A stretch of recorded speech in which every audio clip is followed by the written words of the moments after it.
நள்ளிரவு 2:30க்கு காவல்துறையோட அவசர எண்ணிற்கு அழைச்ச சீனியர் சிட்டிசனான மிஸ்டர் வில்லியம் பதட்டமான குரல்ல சொன்னாரு, ஹலோ, 2 திருடங்க என்னோட வீட்டு கதவை உடைச்சு உள்ள வர முயற்சி செய்யறாங்க. தயவு செஞ்சு உடனே போலீஸ் டீம் அனுப்புங்க. அதற்கு ஆபரேட்டர், சாரி சார், இப்ப போலீஸ் டீம் யாரும் இல்ல, ஒரு அரை மணி நேரத்துல அனுப்பி வச்சிடுறேன், அது வரைக்கும் கொஞ்சம் கேர்ஃபுல்லா இருங்க அப்படின்னு சொன்னாரு. இதை கேட்டு எரிச்சலோடு போனை வச்சாரு மிஸ்டர் வில்லியம். ஒரு 5 நிமிஷத்துல மறுபடியும் ஆபரேட்டருக்கு கால் செஞ்ச மிஸ்டர் வில்லியம் சொன்னாரு, சார், ஒன்றும் பிரச்சனை இல்லை, நல்ல வேலை என்கிட்ட துப்பாக்கி இருந்ததால நானே அவங்கள சுட்டு கொண்டுட்டேன்.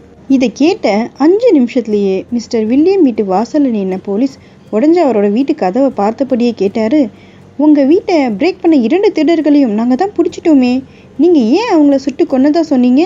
அதுக்கு மிஸ்டர் வில்லியம் ரொம்ப கூலாக சொன்னார், நீங்கள் கூட தான் போலீஸ் டீம் இல்லைன்னு சொன்னீங்க, இப்போது 5 நிமிஷத்தில் வந்து நிற்கிறீங்களே.